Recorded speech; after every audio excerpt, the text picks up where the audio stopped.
18. We got Paul Ragsdale, Chuck Davidson. Lyle Stokes seems to be missing in action, but he might pop in here shortly. Myself, Chris Fudd Wallace. And tonight for our special guest, we have Ryan Casey of Show Me Guide Service. So first off, before we get started a little bit, I'm going to touch base with everybody on here. Last week we did a character, Runny Doo Doo. I did the character. There were some people who thought Runny Doo Doo might have been being portrayed to mock a certain individual, be it Bink or be it somebody else or whatnot. And really, Runny the character really was just he's a character actually that I made up way over a year ago. Someone we'll have on the show again.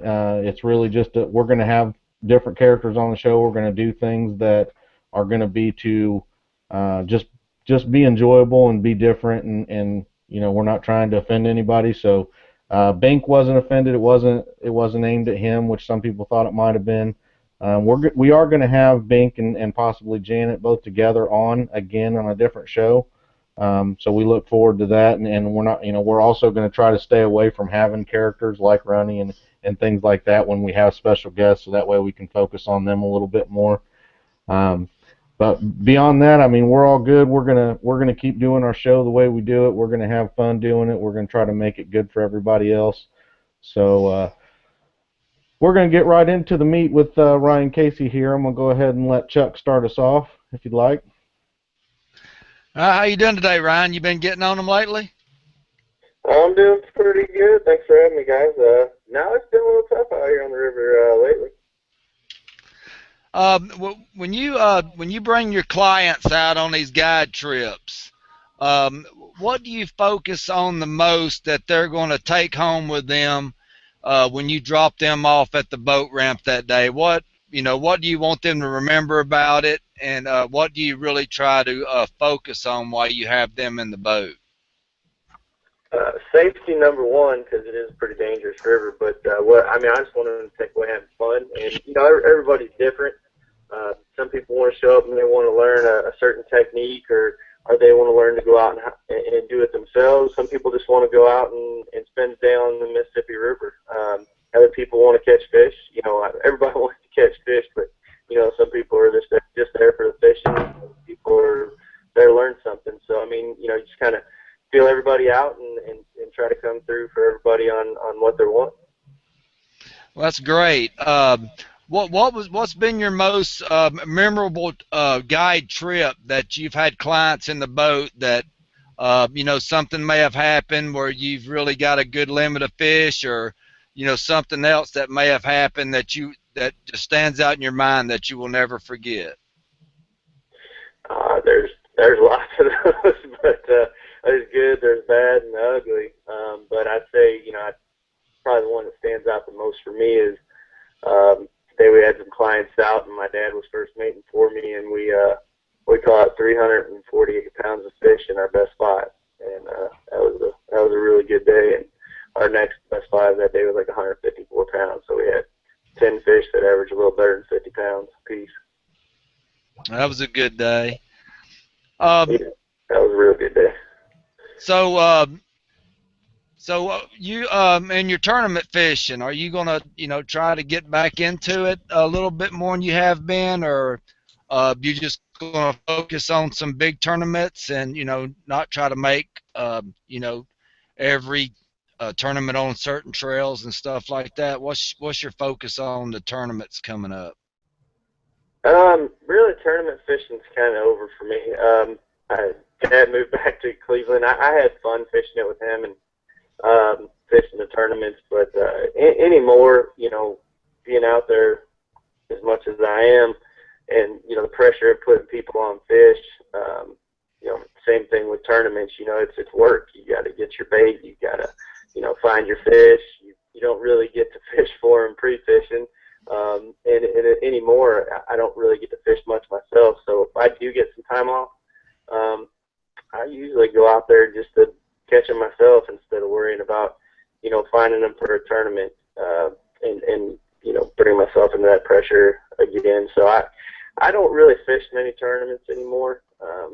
but I do, the one thing I miss about it is going and seeing everybody and the BS and that goes along with it.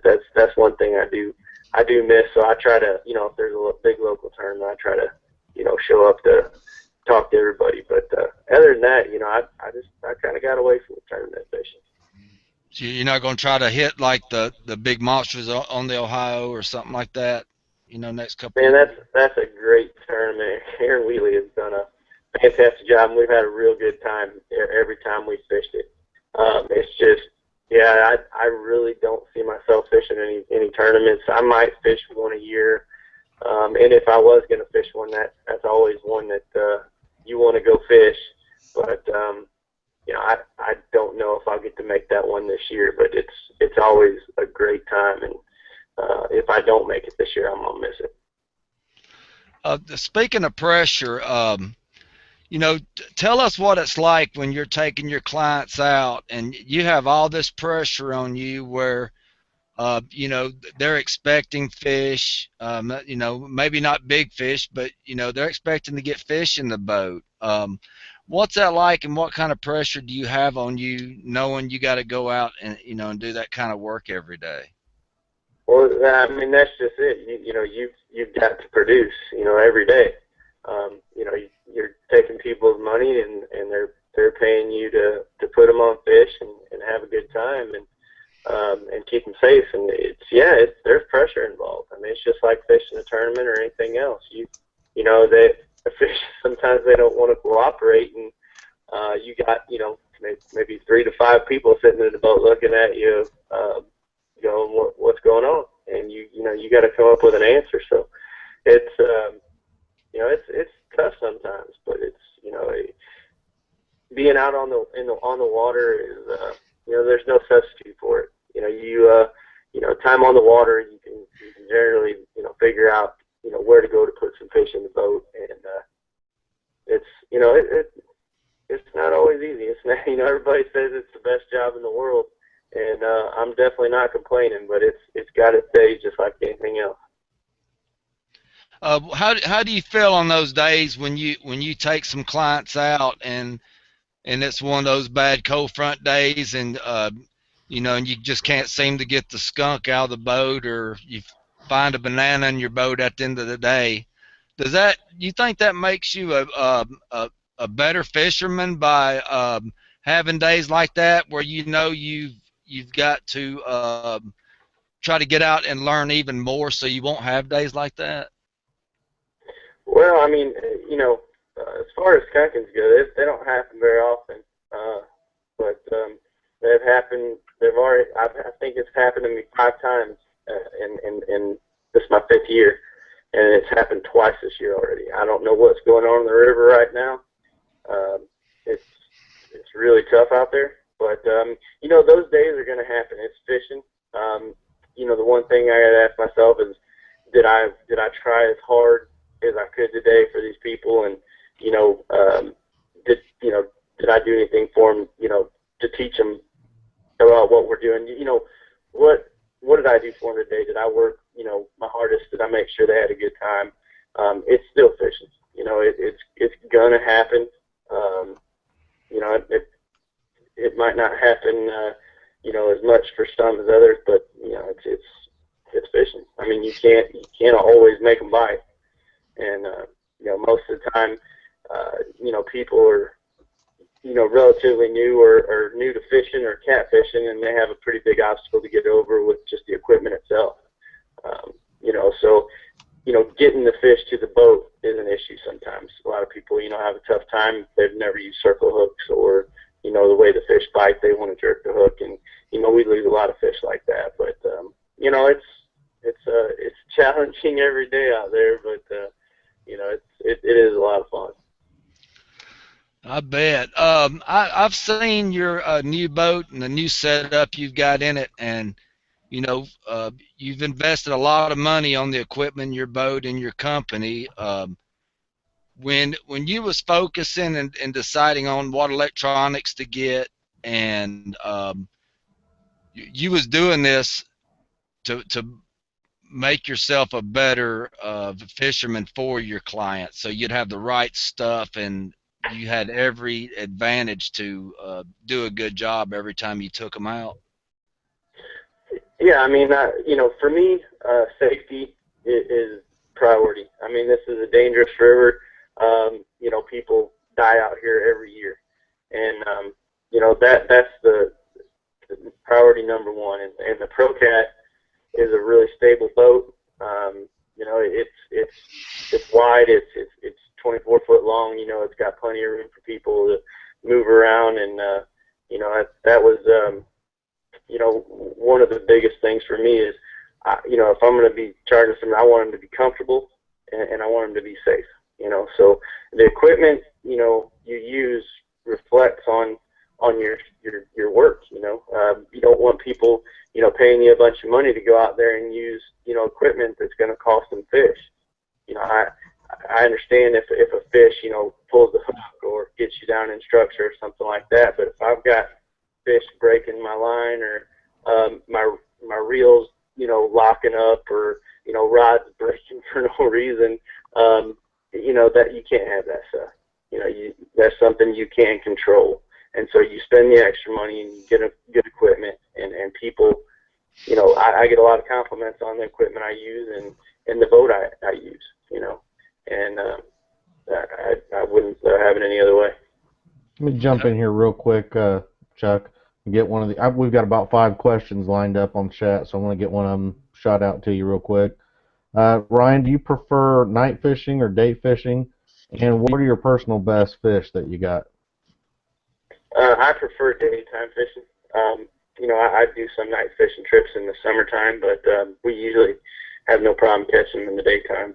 As far as personal best, the biggest fish I've ever put a client on was just a little over 90 pounds.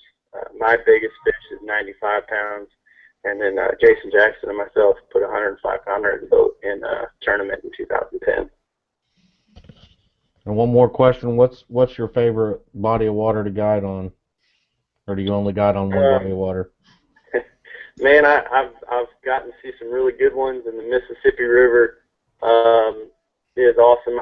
The Missouri River is one of my favorites during certain times of the year. They don't allow commercial fishing on the Missouri River. It's got some really large fish in it, and there are certain times of the year I wouldn't want to be anywhere else than on that Missouri River. But for most of the year, I'd have to say the Mississippi River. All right, I'll let you go back at it, Chuck. I got a couple more, but I'll get to them a little later. Okay, well, that's about it for me, Ryan. It's been great talking to you. I'm gonna pass you back on to Chris, and he's got some stuff for you. All right, yeah, I'll go ahead and get you the couple other questions we got from the Catfish Weekly chat. We got another question from Heath Malone that asks, do you give a discounted rate for the people when they skunk, or how do you handle that when that happens? When that happens, I usually tell them next time they come back it's half off. Half off, okay. All right, and then Adam Winder asks, what's your favorite cut on skipjack? Do you like the head, gut, chunk, fillet, or what's your favorite way to do the bait?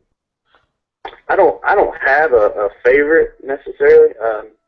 It seems like any given day they'll want a different cut, and I'll throw them all on there and see what they want. But if I had to, I'd say what I've caught my biggest fish on would probably be 3/4 cutting them and slicing the gut pocket open, letting it kind of hang, and double hooking it. Okay. All right. Yeah, I believe that's all the questions we have for right now on the Catfish Weekly chat. So, Paul, if you want to go ahead and shoot at him a little bit there. Okay. Oh, it looks like we got Lyle. Yeah, it looks like Lyle made it.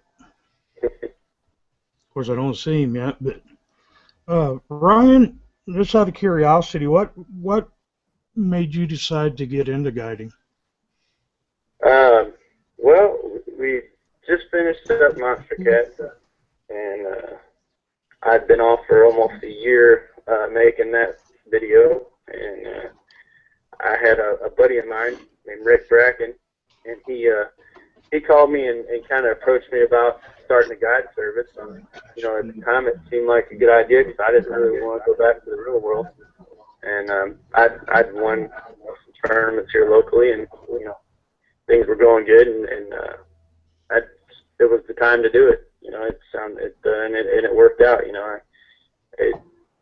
For the first 2 years of the guide services, the toughest years you're going to have. And I had, 2 TV shows kind of fall into my lap, and it was just kind of meant to be. What how long have you been doing it? This is my 5th year, I believe. Now, getting into guiding, and what do you do when you first before you get to the boat ramp with your client? What's the things that you normally do to get that ready for the trip? You've got to deal with your boat and your tackle as soon as you get, when you get done from that trip, you're taking care of stuff for the next day, and then I get up early. I usually have my bait taken care of the night before, squared away. I get everything hooked up, ready to go, kind of a systems check, make sure everything's where it's supposed to be, and then, show up at the boat ramp, make sure you got your fish finder and all that good stuff that we've all forgotten from time to time. But, just being prepared, like you're fishing a tournament or something, you got a lot of prep work to do before, the clients even show up that day.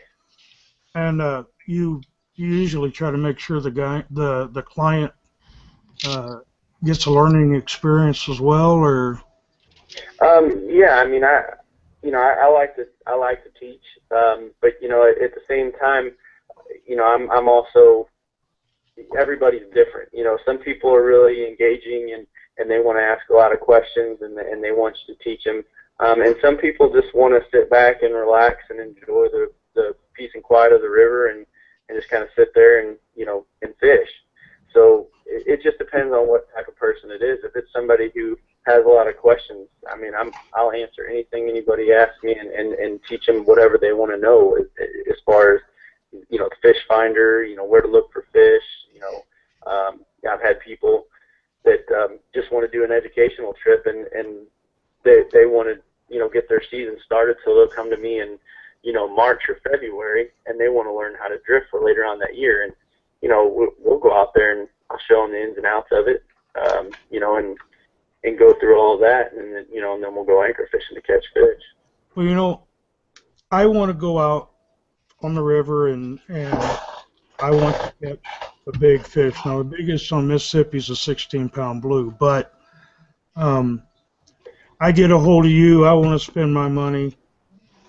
What is the best time to take people out? Is it winter, spring, fall? I get that question probably more than anything. What's the best time? And really, besides the month of June, any of them are good. You can catch them, big fish in the winter. I'm not a big fan of winter fishing. You can catch some of the biggest fish in the winter, and they're schooled up, and you can have some phenomenal days. But for me, they just don't fight that hard. It's cold, and it's not my favorite time of year. But if you like catching, just putting big fish in the boat, it's a great time of year to do that. And you can have some phenomenal days. They just don't fight that hard. And you're anchor fishing. I like to get out and drift. I do like anchor fishing from time to time, especially when they're hitting really hard. But as far as the best time of the year, every year is different. If you look at the last 2 years, we've had really mild winters, and March and April we were already drifting, and the fishing was just on fire. This year, it was on fire February, March for a little while, and then it kind of shut down. And April had some really good days, but then the end of April and May has just been, I've never seen anything like it. It's really tough, and this is usually some of our best time for big fishes right now. And then you go into July and August, catch a lot of fish usually with some big ones thrown in, and then September, October, we move around a little bit to some different areas, but you can get on some phenomenal fishing then too, and we've caught some of our biggest fish out in November. So, it's any time you're on the Mississippi River, you've got a chance to catch a 100-pound fish. And then there's big fish out here to be caught any time of the year. That's what I want. Usually the second week of June, on a normal year, second week of June is when they typically go to spawn here, and you'll be catching beat up males all the way into early August, and but usually about the first or second week of July typically is when they start really feeding up after the spawn. Right. Well, that's about all I have for you. I appreciate you coming on, and I'm going to turn it back over to Chris. I know we got a contest and some other stuff, and Lyle just popped in here a little bit ago. So appreciate you showing up today. Oh, thanks for having me. Hey, Ryan, we got one more question for you from the Catfish Weekly chat, and we got Major Brown asking, what type of rigging and techniques do you like to use? As far as the rigging goes, I mean, I've got some basic ones that I'll typically use. A three-way sliding rig. I like to use them a lot on my bumping rods. Some people like to use a three-way with a Luxon chain, and I like that rig as well. But mostly I use a three-way with a sliding sinker line. A sliding swivel. It goes up and down your main line with about anywhere from a 10 to 18 inch line to your weight, and I use 40 pound for that. And then I'll have about a 2-foot leader of 80 pound mono to my double hook rigs, and I'll use that on anchor a lot. And then I'll also use the stacker rig. That's the weight on the bottom, come up, and I vary how far I come up to the first hook. It might be 10 inches or it might be 18 inches, and then another hook above that, usually about 2 foot higher. And that's just kind of just an overhand knot, a granny knot with a twist in it that seems to hold pretty good. Russ, DeVore has one that he uses that's hangs a little straighter, a little tougher to tie, but that knot is. I just like the fast overhand with a twist, and it seems to hold just fine. And as far as technique goes, like, I don't know if he means by if drifting or anchored, or I'm not sure exactly what he means. I drift and anchor. It just depends on the water temperature, time of the year. I really like, with clients, you're typically doing just, the drifting, and not as much walking baits unless, they want to do that. And, it's not something that most people can just pick up and take off with in a short amount of time. It takes a feel, and it takes, some practice. And anytime anybody wants to do that, I'll put it around their hand and we'll go. But we usually catch most of our fish by drifting. And then, of course, anchor fishing, that's pretty self-explanatory. Yeah. We got one more question that came in. What hook do you use, and do you bend them out any? I use the double action Team Catfish 8/0, and I don't have to bend those out at all. They've got the offset. They seem to work really well. I've been hooked by them a couple times. They're really sharp. And I'll also use the Super J's in the tins, and that's just a dynamite hook. I mean, those things that go through the roof, the head, they're pretty wicked. And I'll use those for walking baits. Do you use the double actions because a lot of clients probably like to set that hook, and that's more of a hook that you could maybe get away with that, or? You've got a lot more leniency with that hook if they did, happen to set the hook, or if they didn't, reel quite as much, they're sharp enough, and usually, it's got enough give that you can get the hook to somewhat set, and then when they finally, their hand will slip off the reel or something, or they'll goof it up, usually you'll still catch a few of those fish because that hook is so sharp and it is a little more forgiving. It's a great hook. They're tough to get back out. I've been using them for, I think, 3 years, and when I started using them, hook ratio went up tremendously. Do you always use a double hook rig, or do you sometimes just use a single hook?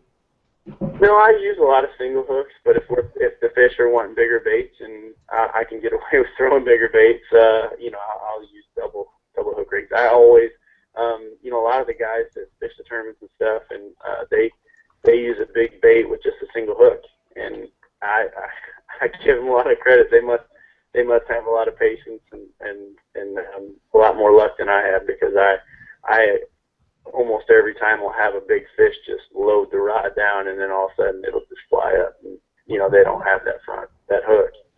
I just found with that double hook rig, I catch a lot more of this fish. But a lot of people tell you it'll take away the action of the bait. It won't have as much action, and I think there's probably some truth to that. But, you know, I have more luck with the double hook rig. Okay. Well, we got Lyle here, and he showed up a little bit late, but we're going to go ahead and pass it over to him, let him bend your ear a little bit, see what he's got for you. Yeah, Lyle. Hey, Lyle. Hey, Ryan, how you doing tonight? Oh, pretty good. A little tired. I was out turkey hunting all day chasing turkeys, and they got the best of me. I think I walked about 20 miles today, it seemed like. Cool. I feel like, anyway. I got tied up this afternoon with an old friend of yours, and he just, I couldn't get, broke loose to get going. Jason and Vicky come up today. All right on. Those are some good people right there. If it was any better, nobody in the world couldn't stand it. It's good people. I've been on the boat with you, and John Nordyke and I had a trip with you a few years ago, and a lot of guys don't understand, especially guys that fish all the time, understand what you go through doing a guide trip, or any guide as far as that goes. But I know that that you go out of your way to make sure everything is done, and I'm not sure what all topics that you went in, but I was firsthand got to see John wanted to learn drifting, and when him and I took that trip, we was March or something, real cold weather, and you took the time to explain everything to him that he wanted to know, and still took us and put us on fish. And a lot of these guys are people that are watching the show, need to understand that you do this all the time for anyone. Is that not correct?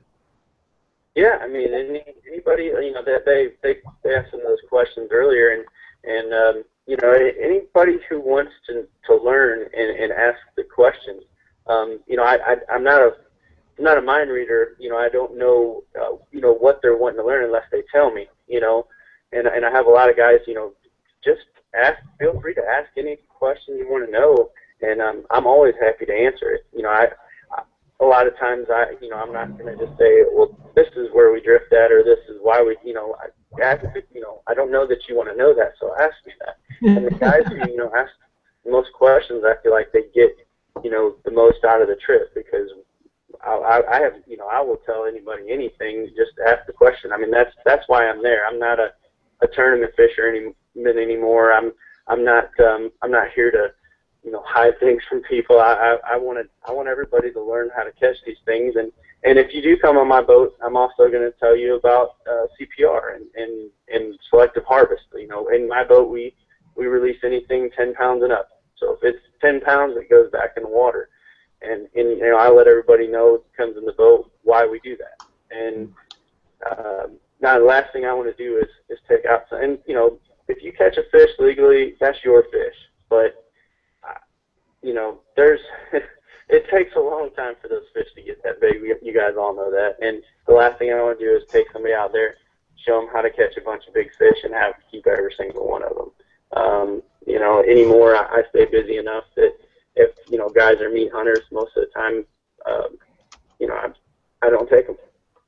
And I know that's crazy for a guy to say, but it's the way I run my business.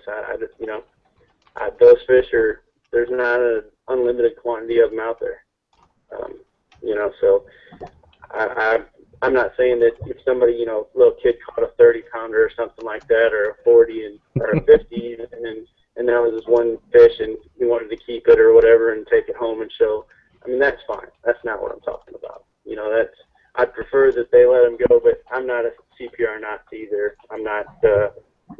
I'm not, gonna badmouth someone for keeping their biggest fish or something. I mean, that's gonna happen. But there's guys that know how to catch them. They go out there, they keep, it's ridiculous how many fish you have in Mississippi right now. 20 fish per person in any size. That's ludicrous. I mean, it's crazy. I kept 20 fish over 20 pounds, and we've had those days many times out there. That's a lot of fish. I don't think my freezer would handle that many fish. Well, and you was involved with the conservation movement that we was working on here with Rick a couple years ago, and I know that it's something that's near and dear to you as it is myself, and if we don't get something done or keep staying after it, and then all those fish will be gone someday, and the kids won't ever know what a 30, 40, 50, 60-pound fish is. Are you fishing any tournaments this year? I don't think I'm going to. If I do, I might fish one at the end of the year in Arkansas. I might go down there, and I heard them old Massengills have won it the last 2 years in a row, and I always like fishing against those guys. They're about as good as they come. I mean, just great competitors, and I always like to fish against them and all those guys down there, and I might go fish that one. Well, that'd be I haven't decided.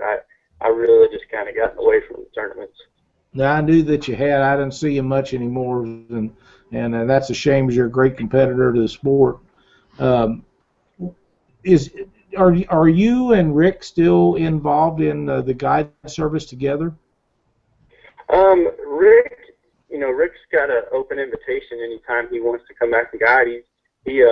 I know he sold his boat, and he's really been, hammered down with running the tow service and everything. He kind of signed it all over to me, but I just kind of left it if he ever wanted to come back and do any guiding. It's there for him. So he's a real good guy and real good, business partner. He's about as good as they come. I hope he does someday, but if he doesn't, I understand. He makes a lot. He makes pretty honest and good living. Driving those towboats. So. Right. And I've known Rick a long time, and I knew when you guys got started, and I didn't know if he was going to do a lot of guiding or whatever because he's gone so much. But it's been a very, very good time for you, and we're all glad that you're down there doing what you do and practicing the CPR and passing that knowledge on to these guys. I was in the boat with Jason Jackson here, I don't know, it was a month ago, and we seen you out on the river, and you put a kid, well, he wasn't a kid, he was, 20s probably, but on the greatest fish he'd ever seen, and it's got to be pretty rewarding to put those guys on them big fish and watch them turn them back loose and see the smiles and take all the pictures. It has to be as much a part as what you do as making money, isn't it?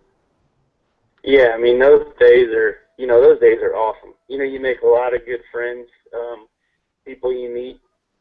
The people I went turkey hunting with today, I met them on the boat, and they just said, come on down, go turkey hunting if you want to, and you meet a lot of really cool people, and to watch people catch their biggest fish, that's definitely one of the perks of the job. It's not, it's not all, great, but that's one of the greatest things about it. You get to watch, kids and families, have a good time and people catch their biggest fish. It's definitely the best job I've ever had.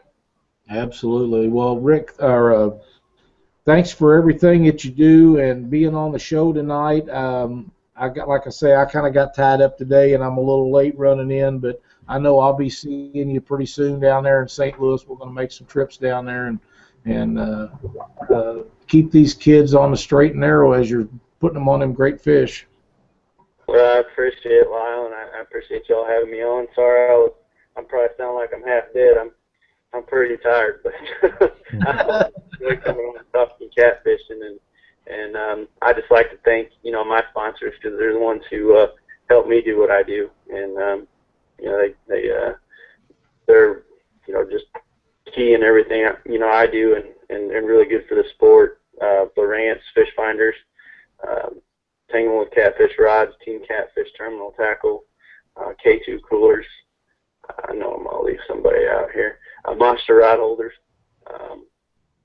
And I know I'm leaving somebody out. I got everybody, but if I left somebody out, I'm sorry. Hey, Lyle.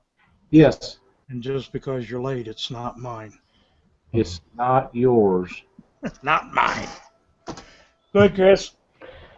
All right, Ryan. I've got quite a few questions for you here. Oh, okay.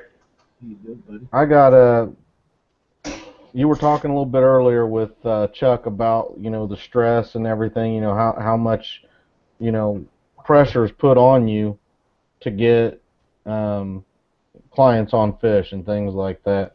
My question would expand upon that a little bit. I would say that any good guide really, they probably really do stress and think about, even beforehand, where am I going to take these people? What am I going to do with them? And especially if you get them on fish, that really eats at you. Would you say that kind of stress and that kind of pressure that you're dealing with on such a regular basis really limits the amount of time you think you'll be able to do this job as guiding, or do you think, just fishing in itself kind of, no matter how much pressure, it still sort of is also a stress reliever as well? No, and just real quick, I Whiskerware Apparel and Kevin Park and Diamond Boat Mafia. I forgot those guys. Knew I would. But as far as the pressure goes, I mean, you just got to take it. It's fishing, and as long as, like I said, you do your best and try your hardest and keep fresh bait, keep moving and teaching and just having fun and everything. You can get past a rough day. So, as long as I know I'm prepared, I had fresh bait. Did everything in my power to try to catch the fish. I mean, it's fishing. That's what you got to tell yourself. And hopefully the good days outnumber the bad, and by a good margin, and so far they have. So I don't see myself. I always tell people I don't think I'm smart enough to do anything else. So I think I'll just stick with this. All right. Next question I have for you is, what equipment have you used that's failed you that you pretty much have decided that I'm no longer using this equipment, and what's proven itself to you? There were some hooks that I wasn't real happy with, and I got rid of those, and then I was using some Abu 7,000 rockets, and they're good, smooth casts, and nice drag and everything, but I tore them up really fast. I used some line that I wasn't real happy with, just little stuff, but make a big difference when you fish, every day. Well, name some names for us. We need to know. Find out why you pay more for a lot of this stuff, because in the long run, it saves you money to pay a little more for quality than to keep spending money on junk, not junk, but stuff that's just going to tear up and cost you more. So just a few little things like that, but I'm real happy. I've kind of gotten a good groove with my equipment, and everything operates well, and I don't care what reel you have. You use them every day, and you get people that aren't used to using the equipment we use. It's going to get tore up. Everything is. I use Rich's Reel Repair over there in Athens, and he does a good job. But I mean, I'm steady sending reels to him, and I don't, but the Dakotas have been, I'm not sponsored by them or anything, but they've been a great reel for me. I get a few months before I tear one up, out of them. So, and that's those and some pens. I use some pens, and those seem to be, pretty tough. But I didn't have much luck with the Abus, and I'm not saying I'm not an Abu person or they don't make good products or anything like that. I've just had bad luck with them, we've kind of tore up. Now I've never tried the the IC3s, but I've had the synchros and the rockets, and that just didn't have much luck with them. On the pin that you used, did you use the Fathoms, or what pins did you like? The 320. 320. And the Dakotas. You seem to like those. Because really, whatever a guide is They're a using. little bulky, but they're workhorses. Yeah, a guide is going to be able to tell you what's going to last. They're going to most guides are going to figure that stuff out. If they're going to save themselves a little bit of money, not replacing stuff all the time, they're going to be able to help a lot of people. Know what's built to last really, and as much as you fish, even things that are built to last are going to need repaired. But oh, you bet. Yeah, you're gonna tear stuff up. It's just the way it is. So when you're out there, as much as I am, crazy stuff happens and stuff's gonna fail on you and all that. And if you, if you buy quality stuff, it's gonna happen less. Yeah. Braid or mono was a question we got on Catfish Weekly. I use braid. I use the in Catfish Tug of War, and I also use Power Pro. I've been using Power Pro for years. And like I said, Jeff's a sponsor, and his braid is great. I've been using Power Pro for years, and it's just tough for me to switch because it works, great too. I like it. Had really good luck with both, and I think I've got Power Pro on from some of my first years. I just, I'll take the old end and I'll tie it onto a new reel, and I'll, so you got the new stuff on the bottom, on the top, and, I'll rotate it out like that. Yeah. Another question I have for you is there any spots that that are just, they're what you'd almost consider a secret spot? You just won't take anybody, any old client to, they're for your family or friends or just for yourself or anything like that? I get that all the time, and I'll always, anytime I have kids on board, at the end of the day, I'll always, joke with them, all right, it's time to go to the secret spot. And, but no, the fish move around so much. All I'm out there doing is trying to establish a pattern and keeping people on fish. And, if we're catching small fish and they're done doing that and they want to go after a big one, we'll switch up tactics and go after a big one, So it's, as far as spots go, I've got spots where I prefer other people not seeing me out there. But if somebody is taking time to, to guide me out, I'm going to take them to where we're going to catch what they're after. Yeah. Would you say on? I'm getting feedback from someone. Feedback from Lyle. Okay. Would you say that when you're out on the water with your fish finder, I think you said you use Lowrance. Can you tell the difference with your Lowrance between like a catfish and another fish on your fish finder? I always tell people, that there's no definite. I call it an educated guess on how they're relating to structure or the bottom or, the general shape and color. I think there's, you can be fairly accurate on what you think is catfish, and on the side scan, I usually look for how many there are and how they're relating into the current or, the structure of the bottom or, so on. But, okay. It's all educated guess as far as I'm concerned. I wouldn't, unless I see him come up and bite my bait, watch my pole go down and reel him up and say that there he is. But most of the time I think you can go, yeah, that's probably a catfish. Go ahead and throw your business name up and your phone number, and we can put that in the video later on. But it's Ryan Casey with Show Me Catfishing Trophy Guide Service. www.showmecatfishing.com, and the number is 314-477-8355. And they can call you 2, 3, 4 o'clock in the morning. That's okay. Nope. If they want to get a hold of me, best time to do it is probably around in between 6:30 and 9 o'clock, 9:30 at night. Usually the best time to reach me.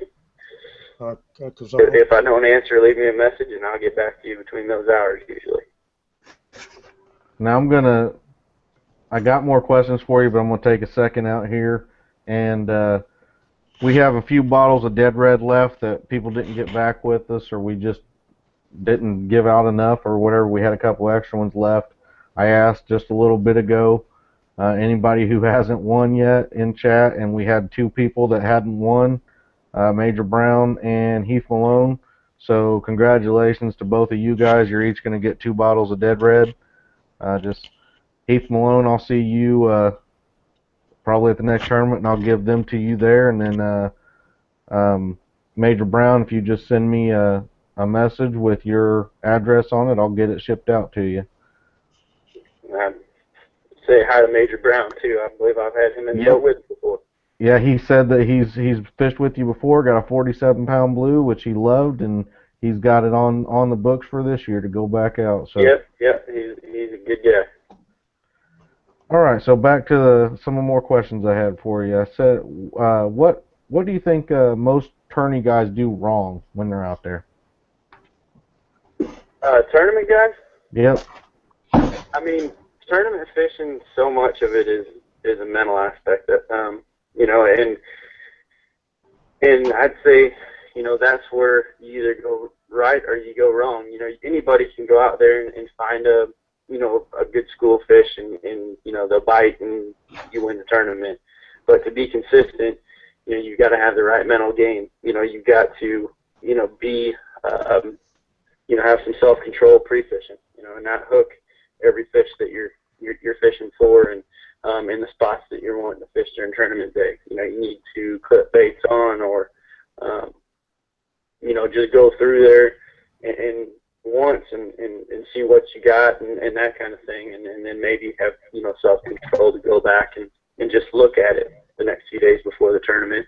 And then the biggest thing is your game plan.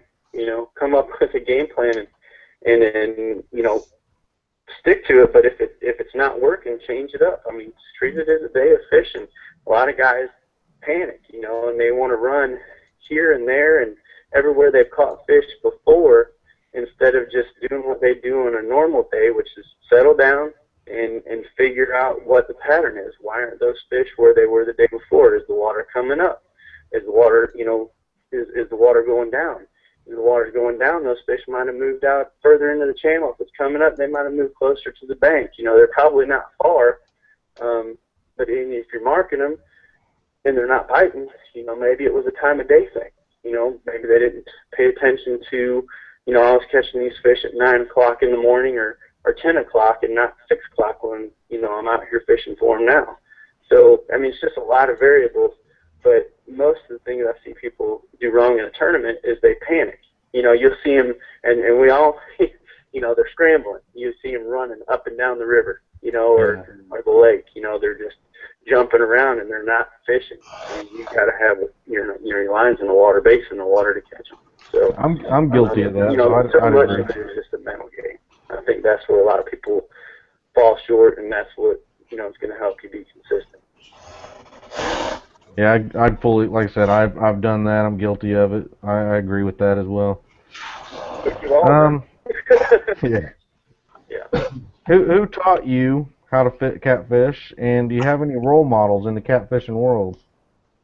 Oh yeah, I got, you know, Bill King, you know, Coughlin, you know, Kearns. You know, I've got Patterson. You know, a ton of the guys who, you know, got everybody, you know, it got me interested in the sport.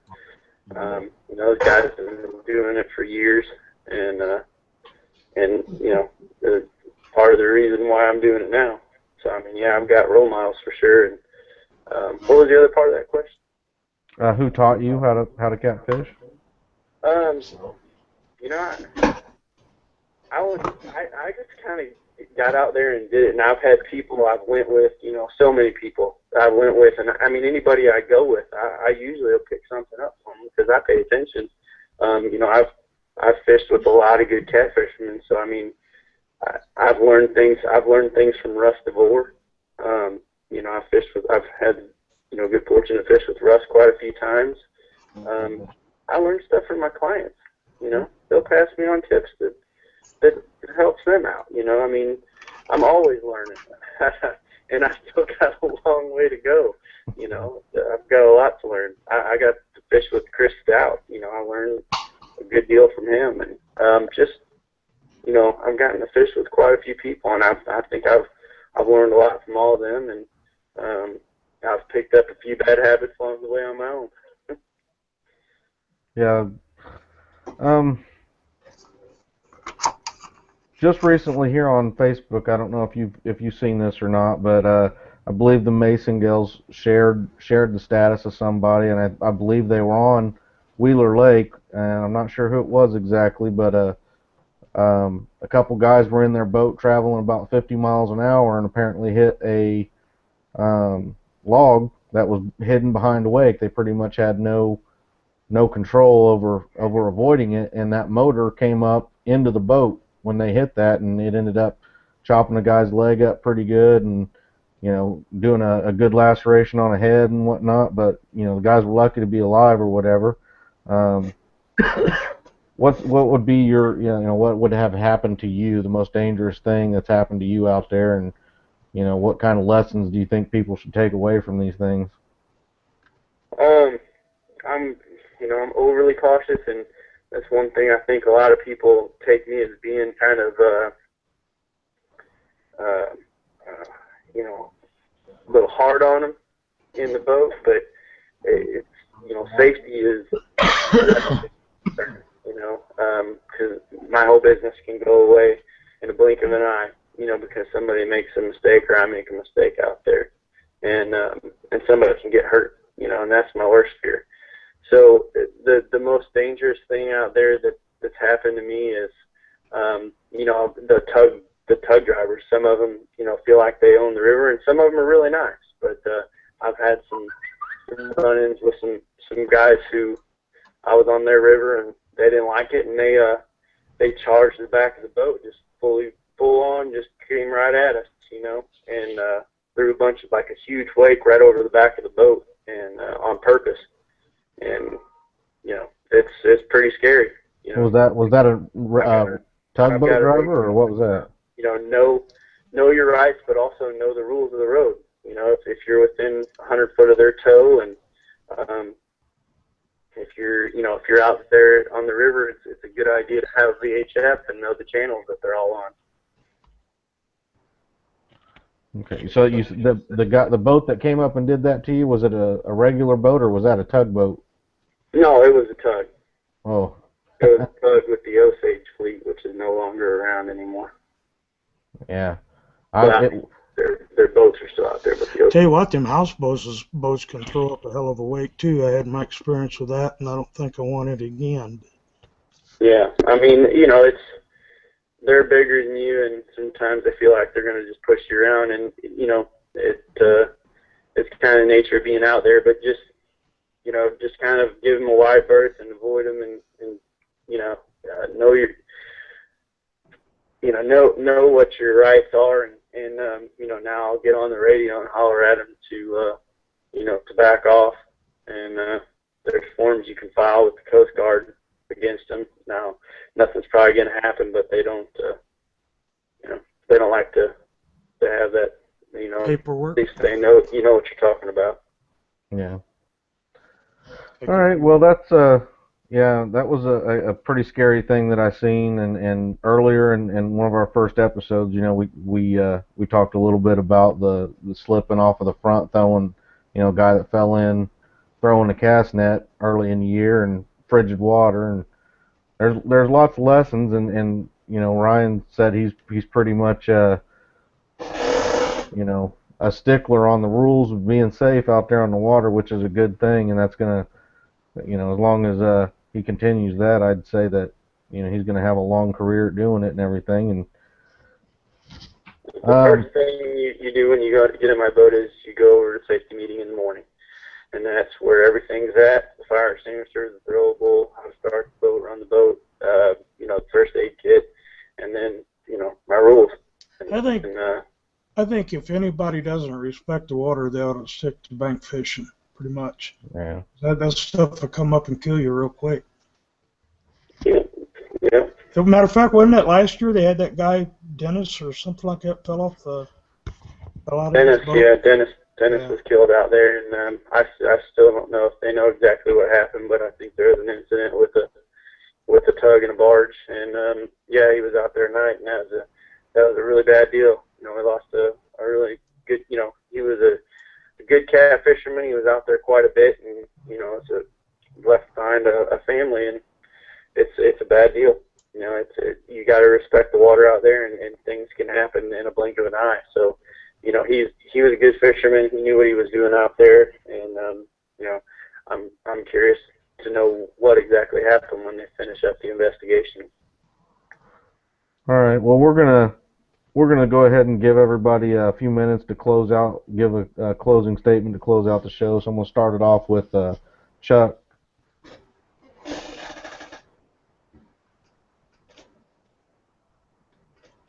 I think you're muted or something there, Chuck. We can't hear you.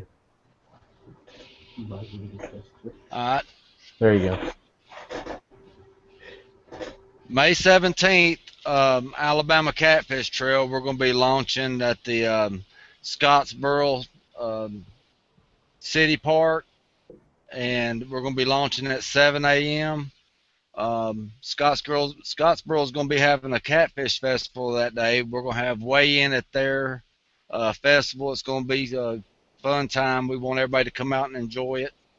If you can't catfish, come enjoy the festivities, and they're going to have a kids rodeo that day, so everybody's welcome.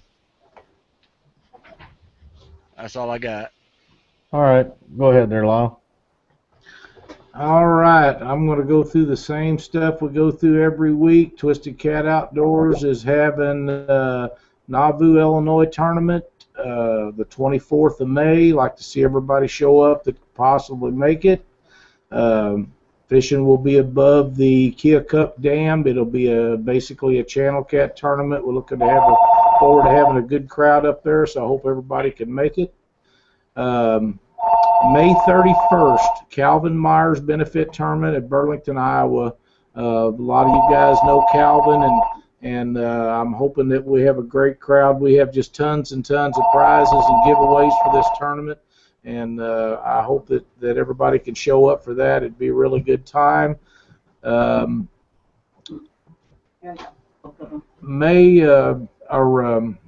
Jack and Jill tournament will be June 14th.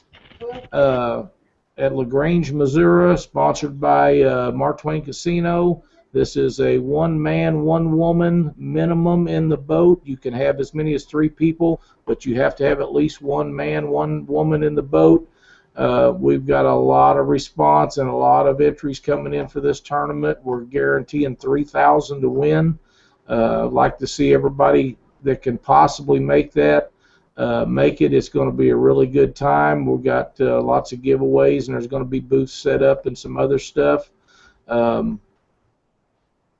The other tournament that I wanted to talk to everybody about was Keokuk, Iowa. It's going to be, I believe it's July 12th. We are accepting entries for that. $100 entry fee. There is also an added money tournament. This is going to be a great tournament. Last year, I think we had 45 or 48 boats in this tournament, and it should be bigger this year. The water looks pretty good, so I think it'll be really a good time. So please remember about the Calvin Meyer tournament. This is going to be meals and drawings and giveaways and auctions and raffles and all kinds of stuff, and this is for a really good cause. So anybody can make it to Burlington May 31st. We'd love to see you up there. That's all I got. All right. Go ahead there, Paul. Yeah, I'd like to thank Ryan for answering our questions, being with us today, and one of these days I will get my fishing trip one way or the other. And it's going to happen. It's just a matter of time. But I do appreciate you being with us tonight, and I'll roll it back over to Chris for his closing. We're gonna.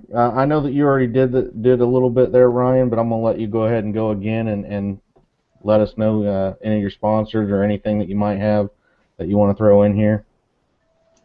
Yeah, I appreciate that, Chris. And I thought we were done earlier when I was doing it. But yeah, I mean, without the sponsors, they make everything happen and make my life and job a lot easier. And they're the ones that are pioneering and pushing the sport forward. So I'd like to thank Team Catfish Tackle, Tango and Catfish Rods, Monster Rod Holders, Whiskerware Apparel, Lowrance, K2 Coolers, Jumbo Mafia, Kevin Parks, and I think that's everybody. If I forgot somebody, I apologize. But that's everybody. Yeah, if you could just shoot me a PM earlier with those so I can get them on the video. Okay. So, go ahead, Chris. And I definitely appreciate y'all having me on here. It's a good thing you're doing to promote the sport and keep it going. So thanks for having me on. No, we thank you for coming on, man. But for me closing out, I do want to say for the guys who were injured in that boat that I was talking about, we all at Catfish Weekly hope you guys have a speedy recovery. We hope everything turns out good and all that, and nothing like that happens to anybody else. So also we have want to mention that we do have some available spots as far as advertising on the website. You can see if you go to catfishweekly.com, you'll see some spots where we have places for ads. We're only asking, I believe it's $50 for 6 months and $30 for 3 months for those ads. And then also for like giveaways and things, we just had Team Catfish giving away this last month Dead Red. So if your company or business would like to give something away, even be it a discount or something like that for a future month or whatever, you can get a hold of us at one of the at catfishweekly.com email addresses, be it Fudd or Paul, and we can get you set up there. I do want to also thank my individual sponsors, since I don't think I've done that yet on this show. Minn Kota, Humminbird, Lyle there with Black Horse Custom Rods. Let's see, Driftmaster, Bottom Dwellers, Delaware Propeller, Midwest Trophy Mounts. He started. I gotta look down. just to put this in perspective, Ryan, he had to look at his shirt to get them all. Hey, I don't know why I'm tired, but I'm having a tough time thinking on my feet here. Yeah, I think I got most of them, but if I forgot one, I do apologize. But yeah, I want to thank, like Ryan said, we can't do this without our sponsors. Sponsors are going to help us push the sport forward, so I do want to thank all of them, and any future sponsors that we'll have for Catfish Weekly, as well as the past ones that have helped us already get going. We really do appreciate it. I believe that's all I have. So again, I want to say thanks to Ryan Casey for coming on tonight. Thanks for Lyle for blessing us with his presence.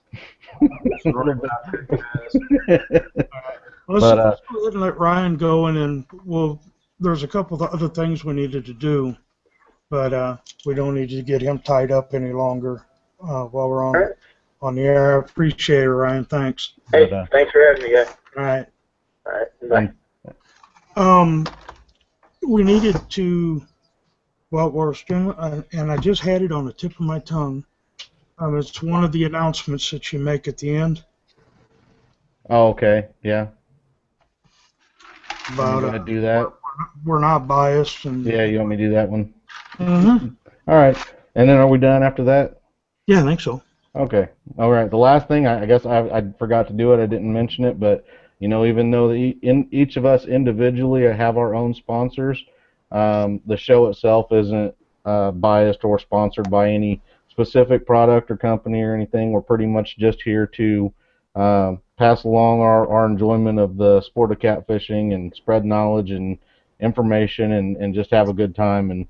And so, it doesn't matter what product you use or what company or whatever. There's no politics here. So we're in it together. Yeah, we're all in it together. We're just we're just here to have a good time. And And Chris, there, the project that you and Lyle and a bunch are working on. yeah, the Kickstarter project that came to a close. We were completely funded and overfunded actually. So right now the current progress of that is that I bought the software. The forum is actually up and running right now. It's not quite ready for everybody to jump in and start using yet. I'm looking for a designer to help get some add-ons and some things that I feel like it needs before it's completely ready. But as soon as it's all ready, we'll be blasting it out on Catfish Weekly here and out on Facebook. All the guys like Aaron Wheatley and Lyle and everybody will be pushing that out and letting everybody know to go sign up and start sharing that information that we can get the catfish regulations and things for all the states. So keep an eye out for it or an ear out for it, and it will definitely be ready hopefully within the next 30 days. So I mean I'm working on it quite a bit. So I believe that's all. So until we see you next time, stay out of my spot.